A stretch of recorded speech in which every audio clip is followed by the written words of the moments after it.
Hello, and welcome to the Money Magnet Learning Series, Module Number 1. Where are you at? A Financial Fundamentals Checklist. My name's Jennifer Wallace, and I'm an independent insurance and investment advisor with Jennifer Wallace Insurance and Financial Solutions. Just a reminder that all the information is based on Canadian legislation. So if you're watching from a different country, please consult a qualified advisor in your area for help. This learning series is designed so that you can go through each module in order from beginning to end, or simply select the topics that are specific interest to you. Now, let's get started. In this module, we're going to be taking a look at some financial literacy basics, good debt versus bad debt, ideal expenses versus income, as well as your own personal money habits. There are plenty of terms to know when you're talking about your personal finances, but here's just a snapshot of a few that I want you to take particular attention to. We've got everything from an asset and a liability down to gross or net income. So if we're referring to any income that's gross income, it's the amount before taxes or deductions. And net is after taxes or deductions. Net income can also be referred to as take-home pay because it's after any remittances from your employer have been taken off. Please take particular note of consumer debt, mortgage, and line of credit. We're going to be talking about these later on when we look more closely at debt and how that debt can affect our overall financial health. A fun fact for you is that 28% of Canadians strongly agree that their math and money management skills will help them plan for a secure financial future. But that leaves 72% of Canadians not fully confident. Which camp do you fall in? Moving on to what your credit score is. Plenty of people ask me about a credit score. There's so much information, and I could probably do an entire module simply on credit scores, how they're calculated, what can affect them, who says what about which lender, etc., etc. We're just going to tackle a few of the basic parts, but please, if you have any questions, don't hesitate to contact me. So your credit score, what is it? What does it mean? And what affects it? Your credit score is basically just a number that is based on what kind of a risk you would be to a lender. It talks about your credit history, whether it be no credit, good credit, bad credit history, as well as what your lending habits are. So have you had any late payments, or have there been any issues with any loans or financing or bills that you've ever had within your credit history? It's based on 5 different factors. So that includes your payment history, the types of credit that you have, the use of your available credit, which we'll talk a bit about later, as well as the length of your credit history and the number of inquiries on your report. There are 3 credit bureaus that exist in North America and 2 primarily in Canada, being Equifax, who uses the Beacon score, and TransUnion, who uses the Empirica score. And both of those are based off of the FICO score, which you've probably heard of before, but maybe didn't quite understand what it meant. So the numbers will be pretty much the same. There could be a lender that reported something to Equifax and not TransUnion that may affect your credit score a little bit. But generally, if you've got a good credit score, you've got a good credit score with both bureaus. Your credit report shows your score as well as a list of your current and past debts, current amounts owing versus the total available credit, as well as the payment status, including any late payments.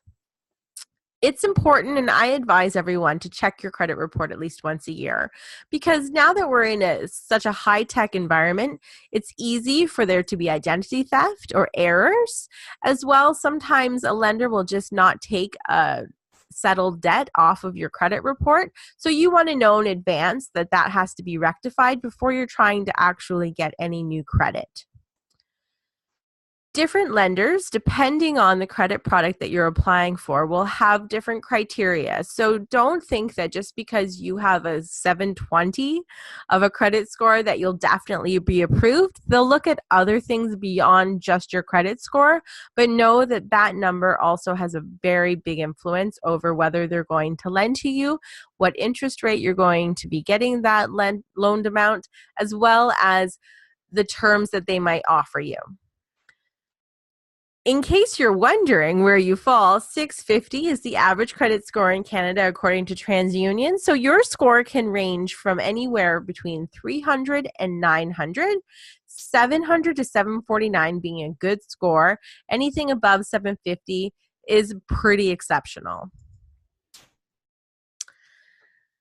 You can wonder what would affect your credit history. Oftentimes people are believing that if you actually check your own credit score, it will somehow negatively affect your credit. That's not the case. If you're checking your own credit score, it's what's called a soft inquiry. A hard inquiry is when there is an actual application for credit, or someone's just checking to make sure that you are a good credit risk in terms of perhaps taking on a lease for a new apartment or condo. So that hard credit check will actually influence your credit report, what your credit score is going to be if there are too many. So don't feel like, oh my goodness, if I have one hard inquiry on my credit score a year, then it's going to negatively affect my credit rating. It's more if you have 5 or 6 in a month from different lenders that are checking your credit score, that it could seriously damage your overall credit rating. A soft inquiry is anywhere from you checking for just looking at your credit score, or if there's a non-lending purpose. So sometimes for insurance or maybe for a job, you want to be getting a credit check because your insurance company or your employer wants to know that you are a bondable individual. So that non-lending purpose will have a soft inquiry that does not affect your credit score whatsoever. Things beyond a hard or too many hard inquiries that can affect your credit score include having a missed or late payment. A lot of people forget that a cell phone provider does report to the credit bureaus. So that's one of the many that a lot of younger people will get in trouble with, because if they don't realize that any missed payment is being recorded to the credit bureau from their cell phone payments, they might be in their late 20s looking to perhaps get a car loan or a mortgage and realize that their credit's been severely damaged because of their poor or ineffective payment of their cell phone bill. Also, if your credit utilization is too high, or you've recently opened or closed a new account. So a lot of the times if you've closed a new account, it'll look to lenders as though you don't need credit. If you've opened a new account, it will also say, oh, you've got so much available credit that perhaps you are not a good risk because you have the ability to get into too much debt. A pro tip for you: a lot of people don't really realize the best way to maintain a healthy credit score. Sometimes a misconception might be if they don't use their credit, then they will maintain a really healthy credit score because they'll look like such a great risk. They're so responsible with their finances. However, it doesn't give the lender a payment history or show them what type of risk you are. They don't see that you can get something loaned to you and pay it back in a timely and an appropriate fashion. So they might look negatively at that, not knowing what is not there for them to see. Fun fact for you again, 35% is the ideal credit utilization. So that means that for every $1,000 of available credit you have, you shouldn't carry more than $350 owing for that amount. So that just keeps you in a very manageable portion of your utilization for your credit. We've talked about how debt can affect your credit score. So now let's talk about the difference between debt. we've got good debt and we've got bad debt. So I like to refer to good debt as basically anything that helps you. So for example, if you are using debt such as a mortgage to purchase an asset such as a home.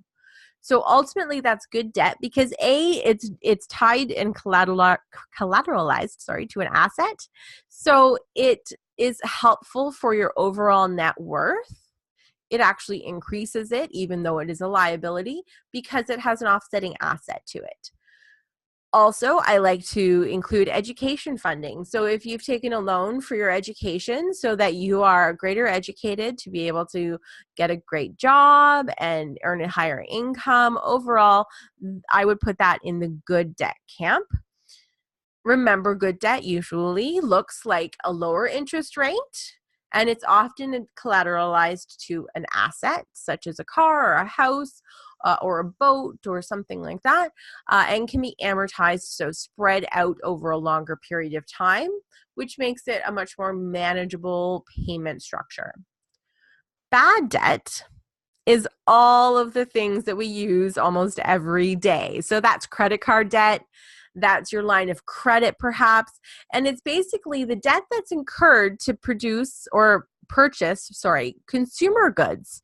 So we've got personal items, electronics, if you're going for groceries or for gas in the car, they're all very high interest rates compared to what a good debt would likely be. As well, it's difficult to manage the bad debt a lot of the time. People have difficulty being able to pay that amount off because there is such a high interest rate, and that's where they can really get into a lot of trouble to actually be paying the principal of that debt down in a considerable rate. So also include short-term high-risk loans like payday loans as bad debts. I always try to tell people, do not do a payday loan at like a 50% interest rate. It's definitely not worth it if there are other ways. Obviously, if it's the only solution for you for that moment, then it's something that you have to do, but please get it paid off as soon as possible. Too much debt can affect your ability to access additional credit, a mortgage, or another loan. So along with your credit score, lenders will look at your debt to income ratio. So basically, they want to see what is your amount of debt versus what income you're bringing in. So your servicing costs to be able to actually add more and pay responsibly the additional debt that you're applying for. 36% is the ideal debt to income ratio, if you're wondering. So the relationship between your total monthly debt payments and your monthly gross income should not be more than 36%. So what are all the other percentages in terms of when we're looking at what our expenses should be versus our income? So I like to tell people to know your numbers, really get a handle on what your finances look like. We're going to be covering that in much more detail in a future module. So whether you're sticking to a family budget or not, having at least an idea of what money is going out each month to be able to cover off housing, your transportation, food, personal and discretionary, utilities, and your debt payments. So again, that simple guideline, 35% housing, 5 to 15% in debt payments, et cetera, is a great model to shape your own personal finances against. And that's from Credit Counseling Society in Canada. Now we're going to talk about you and how you like to spend money. So some people are super self-aware and they know exactly what their challenges are when it comes to their money. Maybe they haven't come to a solution in terms of correcting that behavior, but they at least know. If you maybe don't know, then here, give some thought to some of these descriptions and see where you might fit in. It might be 2 or 3 that kind of describe you. See which one is the more dominant. So really taking a look and getting to know yourself based on just observing and thinking about your own financial habits. What would you think you are? Are you a savvy saver, meaning that you're always putting a percentage of pay into savings and you tend to hoard money? So you're afraid that something's going to happen, you're not going to have money the next day or the next week or the next month, so you don't want to spend anything. You could also be a super spender. So it's basically that there's more month than there is money, as the saying goes.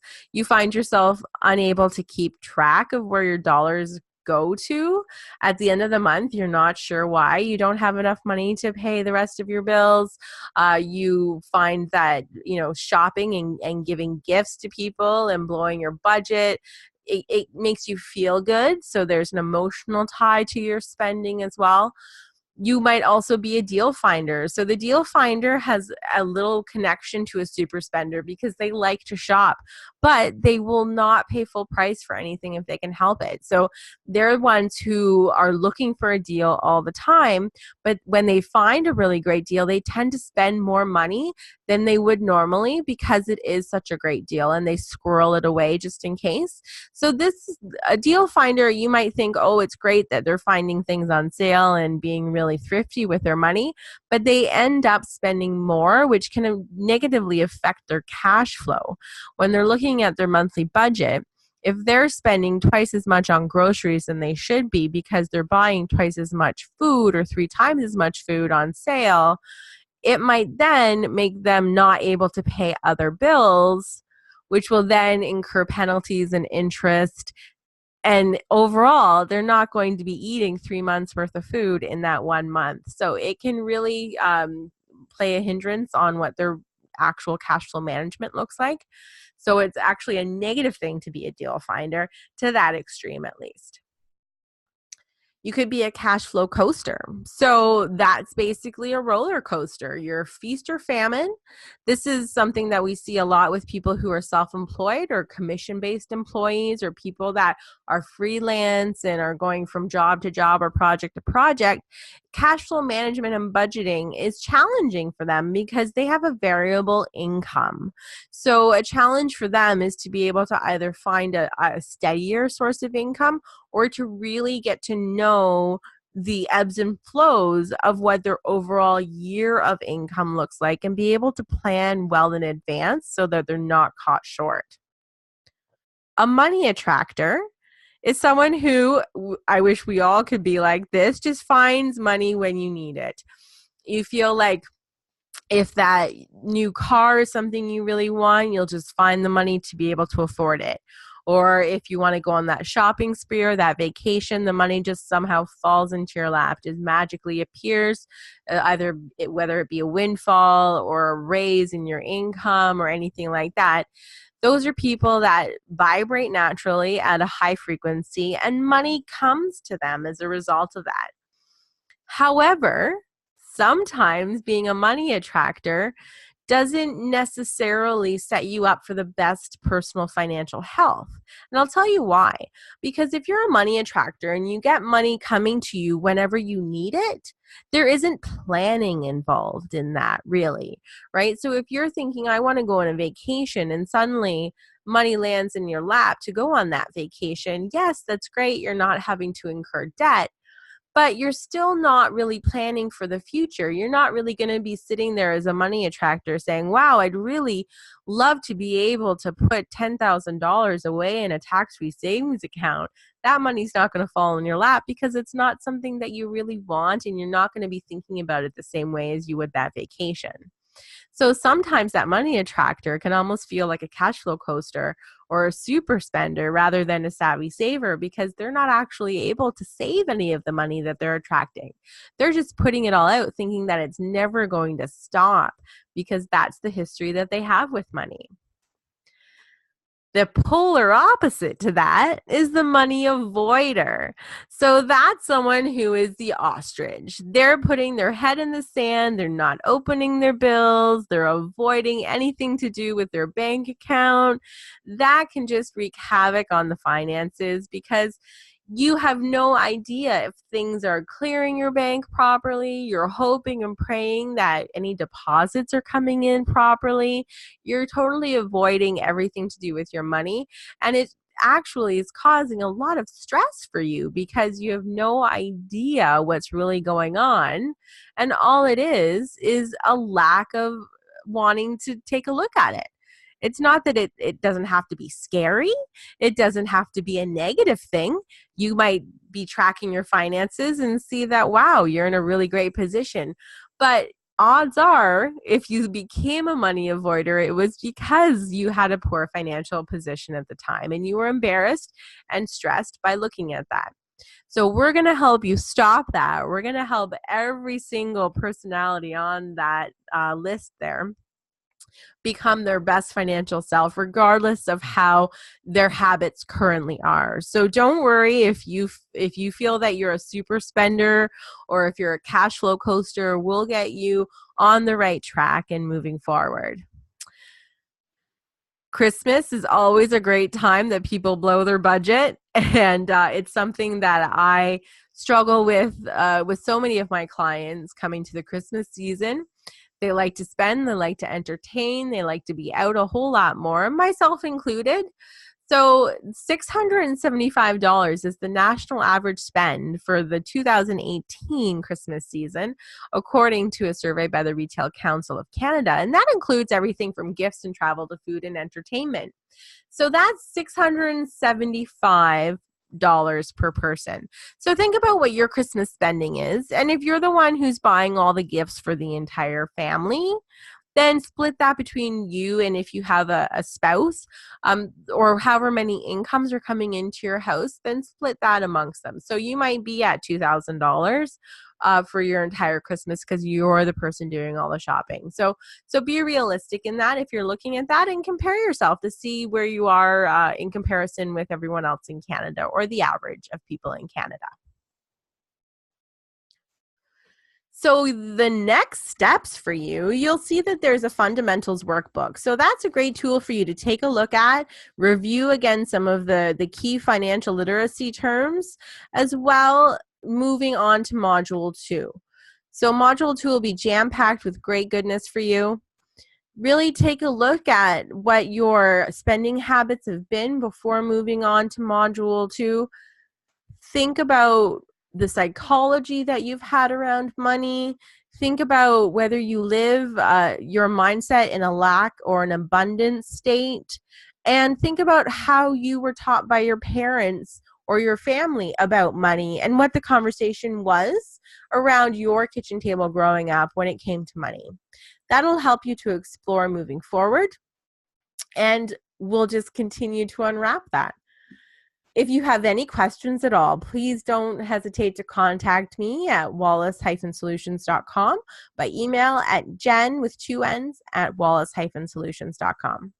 Thanks so much for joining me for Module 1, and I look forward to chatting more in Module 2.